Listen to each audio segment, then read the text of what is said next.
Assalamualaikum dan salam sejahtera.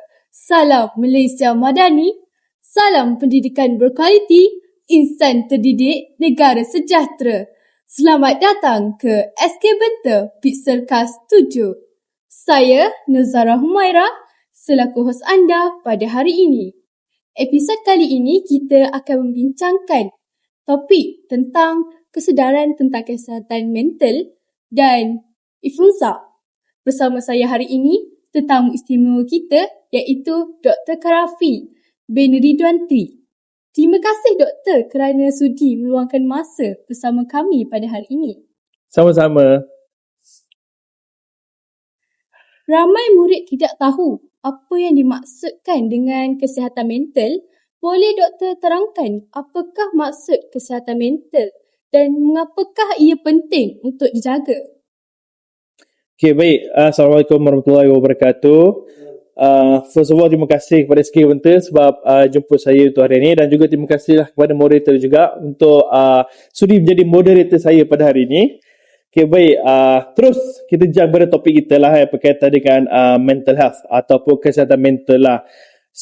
Kita boleh definisikan kesihatan mental ni kepada dua je sebenarnya. Satu ada dari segi perubatan sendiri dan satu ada dari segi Islam tu sendirilah. So kalau daripada perubatan tu sendiri, kesihatan mental ni adalah ability ataupun keupayaan kita untuk mengenal state ataupun keadaan mental kita sendiri dan bagaimana mental kita ni menghadapi ataupun dia manage stress dalam kehidupan kita lah. Okay? Dan juga macam mana kita menggunakan mental ni untuk menyumbang kepada masyarakat.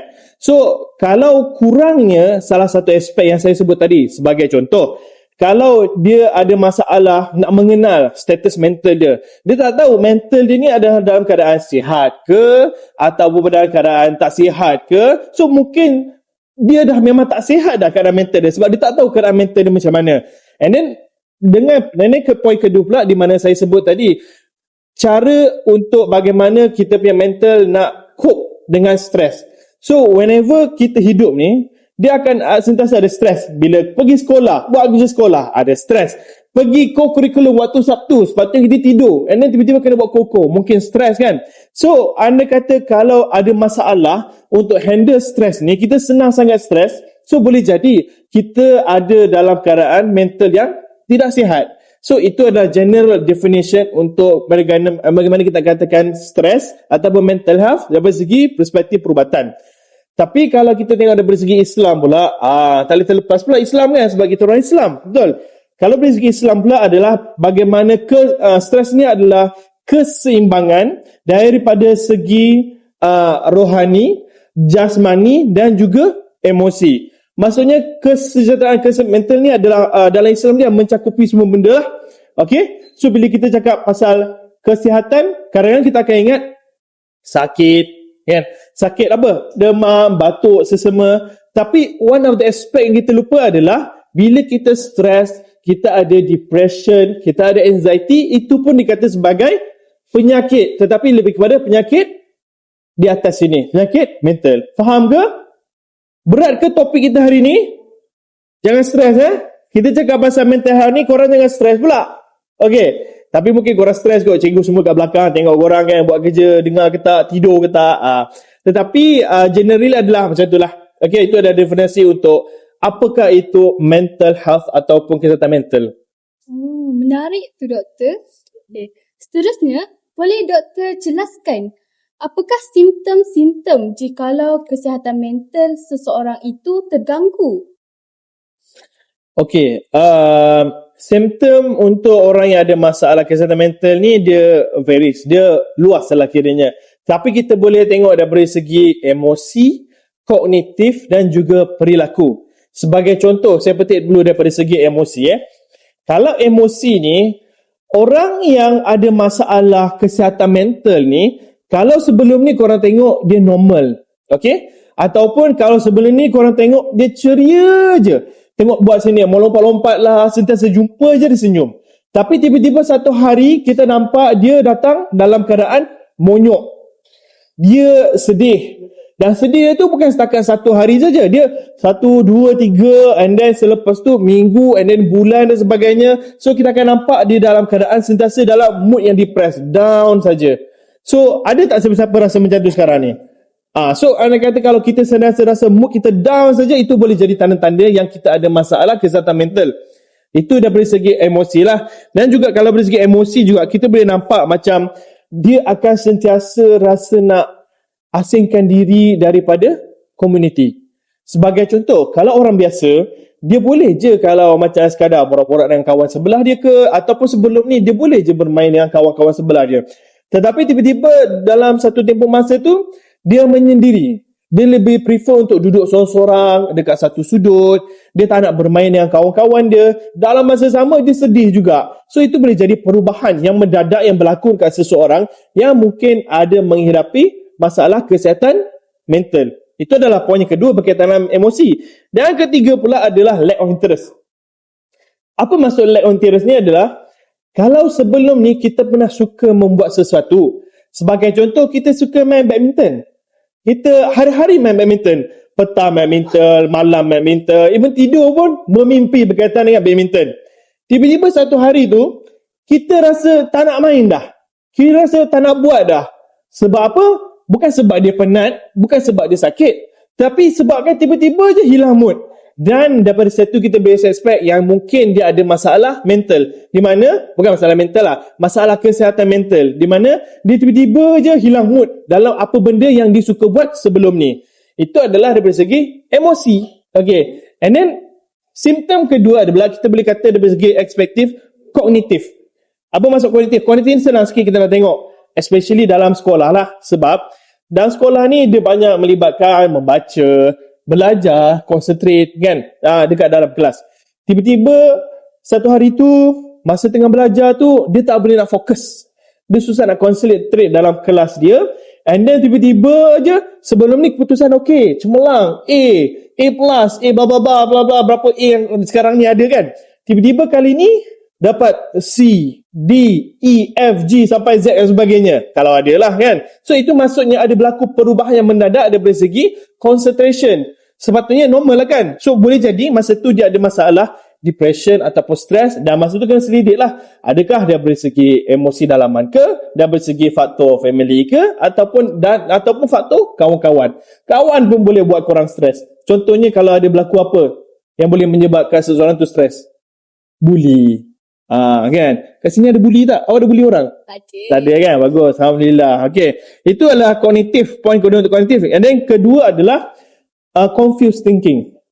Apa maksud confused thinking ni adalah, kalau cikgu tanya dia A, dia tak akan menjawab jawapan untuk A. Dia akan jawab jawapan untuk B, C, D, E, F. Sebab kalau kita kata tadi, dia ada masalah untuk concentrate. So bila ada masalah concentrate ni, cikgu bercakap dia tapi kepala dia terhuyung-hayang pergi ke tempat lain. So menyebabkan dia tak dapat fokus apa cikgu cakap, dan in the end dia akan cakap benda-benda berlainan dengan apa yang cikgu dia jawab. So nampak macam orang yang confused lah. Orang yang tak tahu apa yang dia cakap, dan juga dia pun tak tahu apa yang dia cakap. Alright. Itu confused thinking. Dan ketiga adalah withdrawal lah. Macam biasa, which dia akan asingkan diri dia daripada community. Itu baru daripada aspek kognitif. Saya ada sejam kan, so tak apalah, saya cakap panjang sikit lah. And then yang ketiga, poin ketiga adalah daripada segi simptom dia adalah daripada segi fizikal. Contohnya, dia akan ada low. Ada 3 jenis low. Satu adalah low sleep. Saya nak senangkan saya, sebab tu saya lowkan 3 lah. Tapi kita kata daripada segi tidur. Okay. Apa yang berlaku daripada segi tidur adalah fizikal dia, di mana boleh jadi kalau orang tu stres ataupun dia ada masalah depression, dia akan ada masalah dengan tidur dia. Boleh jadi dia akan tidur kurang ataupun dia akan terlebih tidur. Tapi saya rasa kat sini memang semua terlebih tidur kan, ke kurang tidur? Tapi beza dia antara, macam ni nak bezakan orang yang terlebih tidur ni adalah normal dia ke, ataupun dia ni kurang tidur adalah normal dia ke, adalah perubahan dia. Kalau sebelum ni dia tidur banyak, tiba-tiba kali ni dia tidur sikit, sekali dengan simptom-simptom yang kita sebut tadi tu, boleh jadi dia ada masalah kesihatan mental. Ataupun opposite dia, tiba-tiba one day dia kurang tidur, tiba-tiba dia banyak tidur. So lebih kurang macam tu lah dari segi perubahan tidur. Kedua pula dari segi appetite. Tahu kan? selera makan. Kalau sebelum ni jenis makan banyak, berpinggan-pinggan, tambah sana, tambah 1, 2, 3, 4, 5. Tapi satu hari tu dia tak makan langsung ataupun dia makan sikit saja. Tapi kalau kita tanya dia, kenapa tak makan? Mungkin sebab nak diet, tak apalah kan. Tapi tiba-tiba kalau dia kata, saya rasa malas nak makan lah. And then dalam masa sama kita nampak dia ada benda-benda lain tu. So boleh jadi itu adalah tanda juga untuk seseorang ada masalah kesihatan mental. And then selepas tu dia ada low energy, kita akan nampak dia kurang bersemangat. Daripada orang yang ceria tiba-tiba jalan pun dia tarik kaki lah, dia tarik bahu lah, even kasut tu pun sikit lagi je nak tertanggal lah sebab nak tarik punya pasal. Nak katanya lemah je badannya disebabkan masalah kesihatan mental. Okay, and then selepas tu adalah sakit-sakit badan lah dan juga dia akan kekurangan hygiene. Maksudnya kalau sebelum ni sekurang-kurangnya dia mandilah hari-hari nak pergi sekolah. Tapi tiba-tiba satu hari tu mandi pun tak, gunting kuku pun tak, tengok kuku sikit. Gunting kuku pun tak, and then berak pun tak basuh punggung dia tu. Itu contoh-contoh yang di mana dia ada masalah lah daripada segi dia punya kesihatan mental. So itulah simptom-simptom yang kita boleh tengok lah generally untuk orang yang ada masalah simptom masalah kesihatan mental lah. Pada pandangan doktor, apakah kami sebagai murid boleh lakukan untuk menjaga kesihatan mental? Riwayat daripada Bukhari dan juga Muslim mengatakan bahawa sesungguhnya dalam badan manusia ini ada seketul daging. Sekiranya baik dia daging itu, maka baiklah satu badan dia. Dan sekiranya buruknya daging itu, maka buruklah satu badan dia. Dan daripada situ dan benda daging yang dimasukkan tu adalah hati.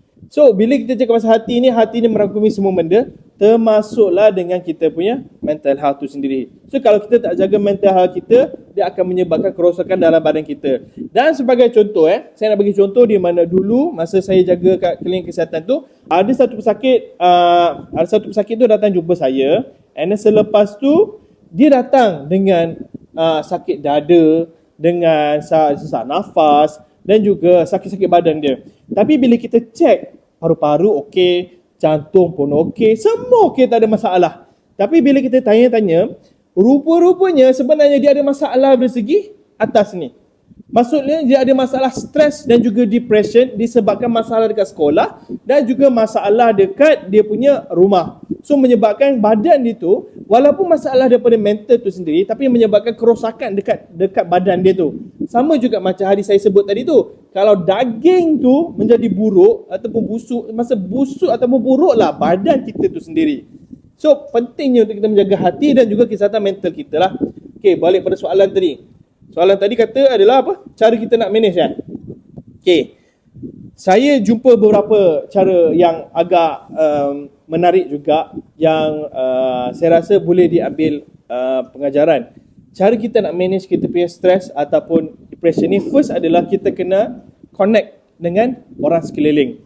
Maksudnya semua ada keluarga, betul? Okay. Semua ada mak ayah, semua ada adik-beradik, semua ada kawan dan sebagainya. So apa-apa pun, first thing kalau kita nak manage, anda kata kalau kita rasa kita ada masalah depression ataupun stress, adalah kita kena connect dengan orang sekeliling, berinteraksi, bercakap, berborak ataupun bermain bersama-sama. Tetapi first thing, sebelum kita nak connect dengan manusia, kita kena connect dengan Allah Subhanahu Wa Taala. Okay? Sebab di situlah sebenarnya sepatutnya pergantungan kita. Sebab main thing kenapa kita nak berconnect dengan orang sekeliling adalah supaya kita ada emotional support satu, dan juga kedua kita ada kebergantungan. Contohnya kalau kita ada macam mak ayah kita, dia bagi support kat kita kan, dia cakap okay, tak apa, relax, kita boleh manage benda ni, stres ni boleh hilang, and dia support belakang kita, kita akan rasa semangat tak lepas tu. Semangat betul, di mana ada orang support kita dan kita tahu ada orang support belakang kita dan kita boleh move forward. Sama juga whenever kalau kita letakkan kebergantungan kita ni kepada Allah Subhanahu Wa Taala, di mana kita tahu ada Allah di belakang kita yang sentiasa support kita ke arah ke depan. So whenever kalau dia sentiasa support kita, dan kita akan sentiasa ke hadapan whenever kita ada masalah yang datang kita, tak kisahlah masalah apa pun. Okay? So itu adalah dari segi support lah. Kita kena cari social support kita sekeliling kita. Kalau ada orang support kita, then baru kita boleh maju ke depan. Sebab kalau korang tengok mostly case depression ataupun kes-kes orang ada masalah mental ni, bila dia ada masalah mental, dia akan lebih suka menyendiri. Dia akan suka duduk seorang-seorang kat bilik and then kunci duduk kat bilik dia. So in the end, bila dia duduk seorang-seorang ni, kat situlah syaitan nak keluar. Kat situlah diri dia sendiri fikir, kenapa diri dia jadi macam ni? And then dia rasa stres. Dia apa? Dia pun guriskan tangan dia. Sebab dia boleh rasa lega guris tangan dia. And then selepas tu dia akan decide untuk bunuh diri. So, bila korang rasa stres, first thing adalah jangan menyendiri. Jangan kunci diri seorang-seorang. Cari support kawan-kawan korang. Express, bagi tahu orang sekeliling ataupun orang yang korang percayalah berkaitan dengan masalah korang ada ni.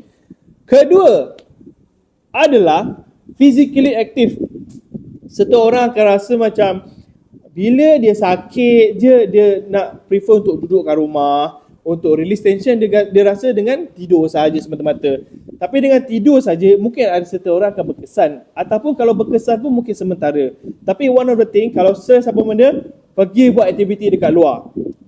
Pergi, kalau sebelum ni suka badminton, teruskan main badminton. Kalau suka jogging, teruskan jogging. Ataupun suka main pickleball. Ada pickleball sini ke? Tak ada kan? Kalau tak ada pun, pergilah cari pickleball kat mana-mana tu. Buat aktiviti fizikal. Sebab ada kajian menunjukkan di mana kalau korang exercise ataupun buat aktiviti fizikal, dia adalah satu antidepressant punya method. Maksudnya kalau kita buat exercise ni, dia akan menurunkan kita punya stres. Dalam masa yang sama, dia akan menaikkan kita punya booster of confidence. Cuba kalau korang tengok orang yang depressed ni, usually dia akan ada confidence yang rendah. Contoh, kalau orang ni stres ataupun depressed, kalau kita suruh dia pergi buat ucapan ataupun jadi moderator kat tepi ni, dia nak ke? Memang tak nak lah. Kalau boleh, dia elakkan daripada jumpa orang ramai. Tapi kalau dia ada dia exercise, dia ada boost of confidence, dia rasa macam dia dah jadi orang lebih baik daripada sebelum ni, dia akan sanggup buat apa-apa saja untuk settlekan masalah depression dia tu. Sebab tu penting untuk exercise juga. Dalam masa sama, kena jaga makanan. Okey. Cakap pasal makanan Otak kita ni semua orang tahu, dia ada saraf, betul? Saraf, berjuta-juta saraf berlalu hari-hari untuk kita buat kerja lah, untuk belajar, untuk jalan dan sebagainya. Tapi tempat kedua yang ada banyak saraf adalah perut kita. Yes, tengok perut masing-masing. Kat situlah tempat paling banyak sekali ada saraf. Dan kenapa pentingnya saya cakap berkaitan saraf ni? Sebab apa yang kita makan, dia akan mempengaruhi apa yang kita fikir. Dan apa yang kita fikir boleh mempengaruhi badan kita dan juga seluruh badan kita. Contohnya adalah yang berlaku dekat klinik kesihatan yang saya cakap tadi tu. Dan lagi satu adalah berkaitan dengan apa yang kita makan ada pengaruhi kat sini. Sebab kalau korang tengok orang depressed ni, dia akan tak nak makan. Dia lebih prefer untuk buat kerja sendiri, dia tak nak makan, nak siksa diri dan sebagainya. Tapi sebenarnya apa yang oppositely yang sepatutnya dia buat adalah dia kena makan benda-benda yang bagus. Sebagai contoh probiotik. Whenever kalau dia makan benda probiotik, sebagai contoh kimchi. Okay, saya tahu kat sini ramai orang K-drama kan, suka Korea, suka tengok cerita Hunter, Demon Hunter dan sebagainya kan, dengan lagu Golden dan sebagainya. So alang-alang korang tengok cerita Korea tu, korang makan juga makanan Korea tu, which is kimchi. Kimchi sangat bagus, dia ada probiotik yang boleh membanyakkan bakteria yang baik dalam perut kita. Dalam masa sama, kalau perut bakteria dah ada banyak, bakteria yang baik tu dah ada banyak, dia akan mempengaruhi kesihatan mental kita lah supaya menjadi lebih baik. Bukan setakat kimchi lah, benda-benda probiotik yang lain pun boleh saja. Okay? Dan juga seterusnya adalah belajar new skill lah. Whenever, kalau main thing sebenarnya, kita nak bagi ada confidence boost dalam badan orang yang ada masalah kesihatan mental. So kalau boleh kita bagi dia belajar new skill. Sebagai contoh, kalau tak pernah jadi moderator sebelum ni, moderator lah dia punya belajar moderate. Kalau sebelum ni tak pernah public speaking ke, ataupun nak belajar coding class ke, ataupun belajar skill badminton yang baru ke, belajar je skill baru-baru tu. Sedikit dia akan boostkan confidence and then membantu jugalah. And then seterusnya adalah memberi. Memberi ni maksudnya bagi. Kalau nampak kawan tu ada masalah, bagi nasihat. Kalau dalam masalah kewangan, bagi masalah, membantu masalah kewangan. So dalam memberi ni boleh memberikan diri kita sendiri ketenangan juga sebenarnya. Sebab tu banyakkanlah bersedekah. Okay? And then last but not least adalah mindfulness. Mindfulness ni adalah dia menasihatkan kita untuk sentiasa berfikir berkaitan dengan keadaan semasa. Contohnya apa yang kita tengah makan. For example kan, bila kita tengah makan tu, cuba kita menghayati apa benda yang kita tengah makan tu. Sebab rasanya selama ni orang akan buat benda tu je, memang tak buat benda tu. Tetapi bila dia buat benda tu, dia just buat sekadar rutin. Dia buat rutin, buat benda tu, tapi dia tak akan rasa kenikmatan lah apa yang dia buat tu. Cuma one day, lepas ni ke, bila korang nak makan sesuatu, cuba rasa apa yang korang makan tu. Rasa dia punya garam, rasa dia punya kemanisan, dia punya gula dalam tu. Rasakan keumamian dia tu. Dan hayati benda-benda tu masuk ke dalam badan kita secara normalnya, and then pergi ke perut kita, ataupun sentuh permukaan ni. Cuba hayati apa benda yang ada kat sekeliling. So, itu adalah masuk mindfulness, supaya kita attach dengan keadaan semasa kita, and then kita akan rasa bersyukur at one point, and then sedikit akan membantu jugalah untuk kesihatan mental kita. Dan itu antara benda yang saya kena try jugalah, sebab saya pun baru macam belajar berkaitan mindfulness ni, dan saya rasa macam betul juga sebenarnya whenever kalau kita cuba berasa dekat sikit dengan keadaan semasa kita. Baiklah doktor, seperti yang kita sedia maklum, wabak influenza di negara kita ni semakin meningkat. Boleh doktor nyatakan faktor-faktor yang menyebabkan penyebaran influenza? Okey, influenza ni benda yang lama tetapi berlaku setiap tahun. Kalau perasan tahun lepas ada wabak influenza, and then sebelum ni pun ada influenza. So benda ni adalah benda yang sama berlaku setiap tahun dan bukan benda yang luar biasa lah. Sebab tu kita tak risau sangat sebenarnya, sebab benda ni adalah benda yang sama. Cumanya yang akan membezakan dia adalah mungkin dia akan keluar anak-anak cucu cicit yang baru-baru ataupun subvarian yang barulah. Sekarang ni kita tahu mungkin ada A, B, tapi sebenarnya bawah A, B tu pun ada lagi subtype dia. Dan benda ni kita tak perlu takut, sebab benda ni memang ada vaksin. Okey, ada vaksin, cucuk vaksin, dan insya-Allah kita akan terpelihara. Dan benda ni pun boleh manageable lah dengan buat cara-cara yang tertentu yang selepas ni saya akan share. Tapi macam mana influenza ni tersebar adalah macam mana COVID tersebar. Ingat tak dulu kita ada COVID, betul?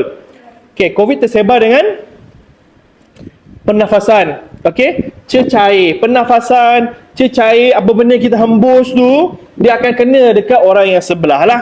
So for example, kalau awak tengah duduk sekarang ni, awak ada influenza, and then awak suka-suka hembuslah nafas awak tu ataupun ali awak tu kena member sebelah, InsyaAllah dia kena jangkitan influenza. Okay, so dia akan jangkitan influenza ni adalah melalui respiratory ataupun droplets lah. Tetapi dia tak adalah dan usually apa benda yang boleh meningkatkan risiko untuk penyebaran ni adalah anda kata kalau orang influenza tu dia duduk satu bilik yang confined dengan orang ramai tapi tak ada ventilation yang bagus.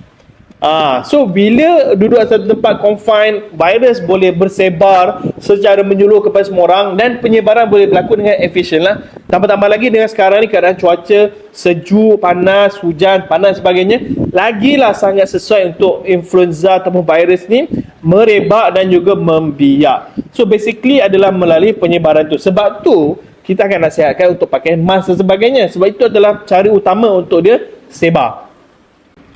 Tu je kan soalan dia.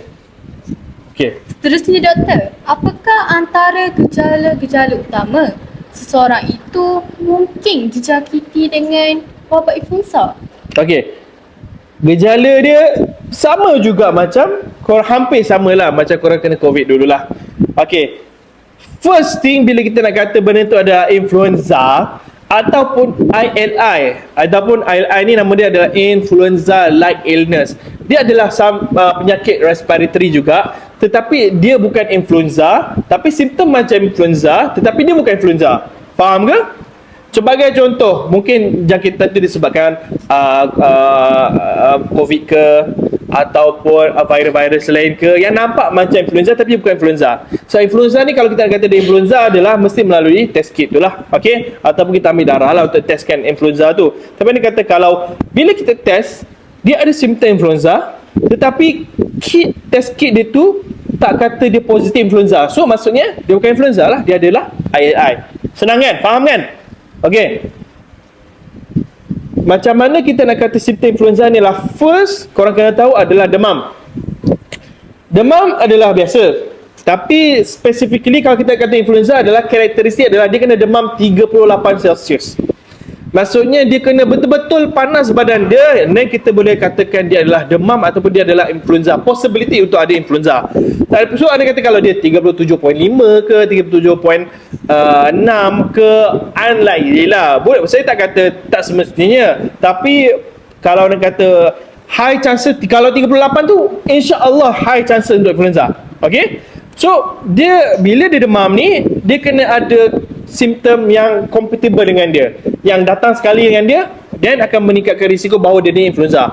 First adalah demam 38 Celsius. Kedua, dia kena ada batuk. Okay, tak kisahlah batuk kering ke, batuk basah ke sebagainya, dia kena ada batuk. And then selepas tu dia akan datang simptom macam batuk sesama yang lain lah, batuk, sesama dan sebagainya. Tetapi disebabkan dia ada banyak sangat varian sekarang ni, even kalau ada muntah ataupun cirit pun boleh dikonsider juga ada influenza. Tapi dengan syarat dia ada dua benda tadi tu lah, which is demam 38 Celsius dan juga dia ada batuk. Okay, so sekarang ni walaupun kita kata yang macam influenza, COVID dan sebagainya, tapi sebenarnya influenza ni dia adalah penyakit respiratory, tetapi kalau dia ada muntah cirit pun kita boleh tak boleh letak luar daripada differential diagnosis. Dia still kena masuk dalam pool ataupun kolam yang possibility yang dia ada influenza. Okay, itu adalah simptom-simptom generally untuk influenza lah.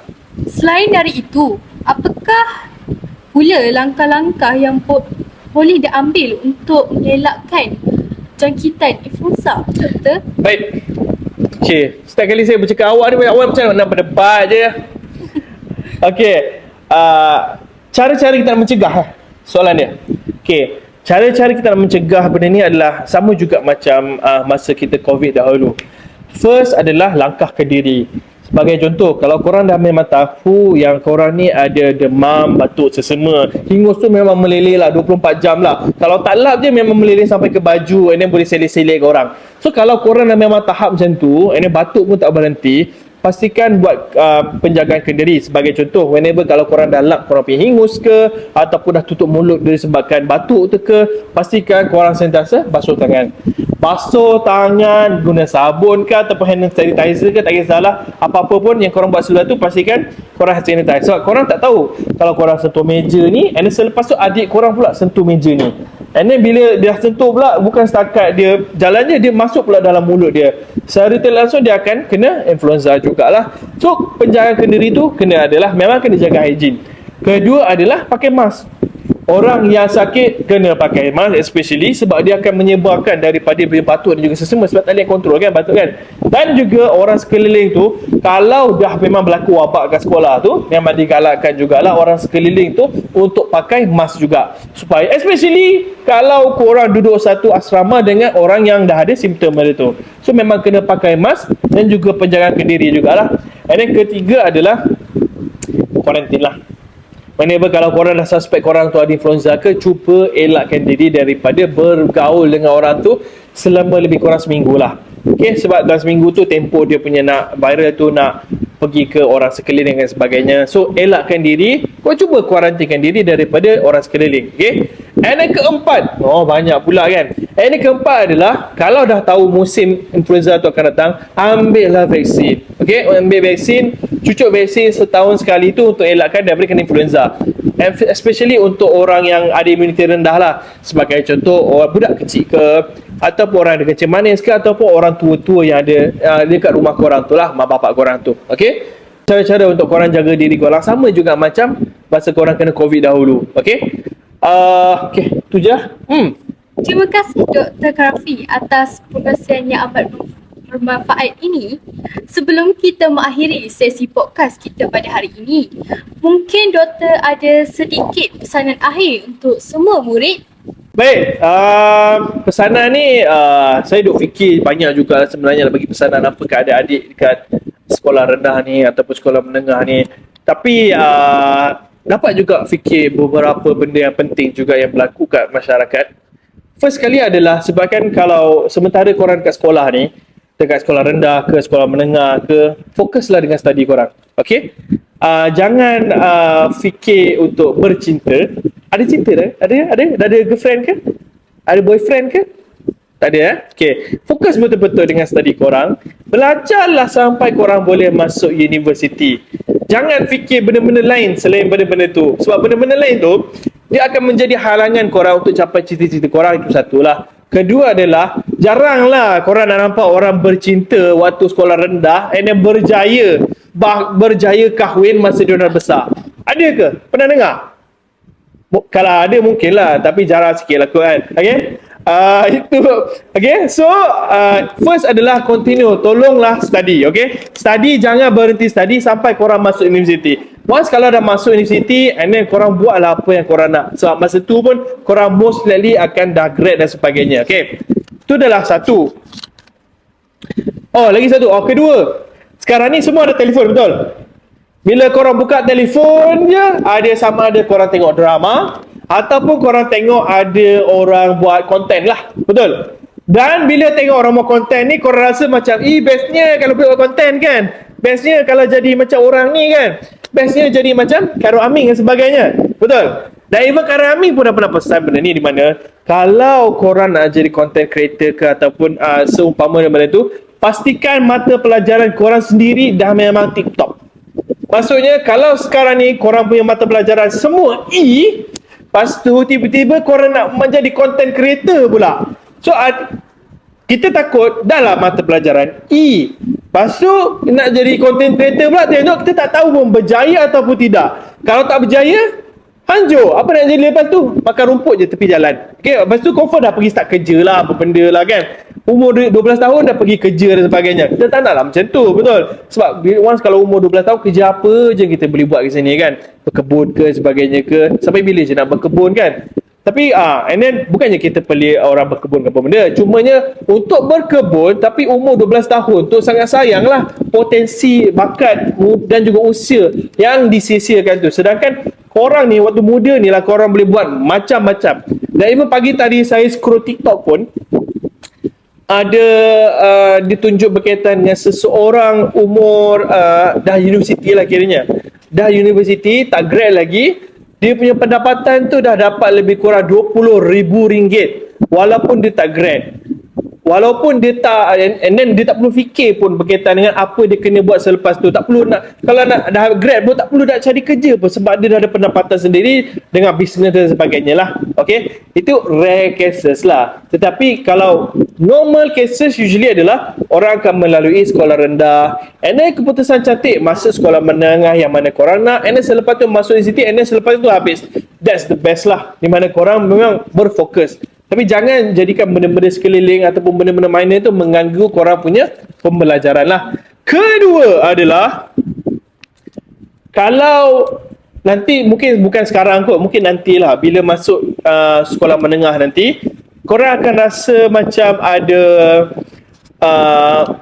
kuat, rasa bangga, rasa besar, di mana by tahun kita akan rasa macam kita ada junior lah. Mungkin sekarang dah rasa juga, di mana ada darjah 1, darjah 2, darjah 3, darjah 4 datang, korang rasa macam, ini muda ni, boleh bully kot.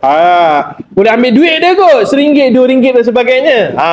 Dan benda ni, dia bukan setakat akan rasa masa sekarang, dia akan rasa juga masa korang sekolah menengah ataupun semasa korang sekolah masa dekat universiti. So, anda kata kalau korang rasa macam nak membuli orang tu, tolong padamkan hasrat tu lah. Sebab korang punya rasa nak membuli tu akan datang sementara je sebenarnya.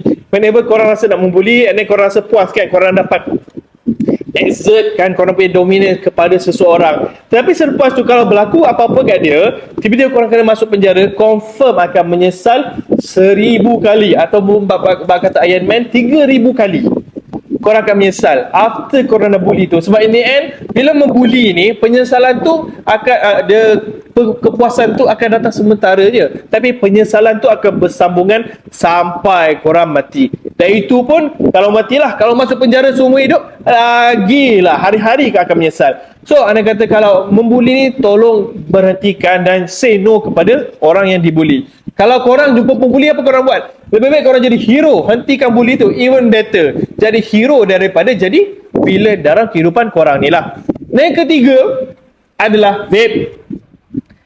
Banyak sangat kes di mana ada orang vape, and then dia tak tahu pun dalam vape dia tu ada mushroom. Bila ada mushroom menyebabkan kematian dekat budak sekolah rendah.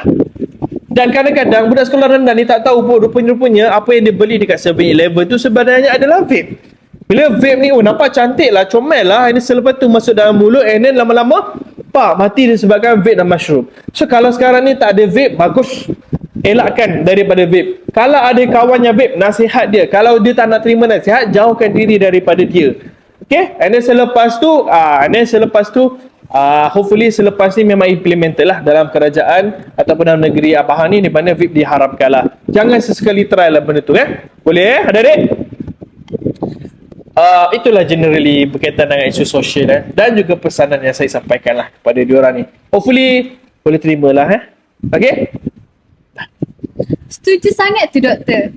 Terima kasih banyak Dr. Krafi. Semoga segala perkongsian yang disampaikan oleh doktor pada hari ini dapat membuka mata kami tentang kesihatan mental dan fizikal. Sama-samalah kita menjaga kesihatan mental dan fizikal dengan baik. Jumpa lagi dalam episod yang akan datang di SK Benta Physical Studio. Sekian, terima kasih. Number that you'll ever do. Two can be as bad as one. It's the loneliest number since the number one.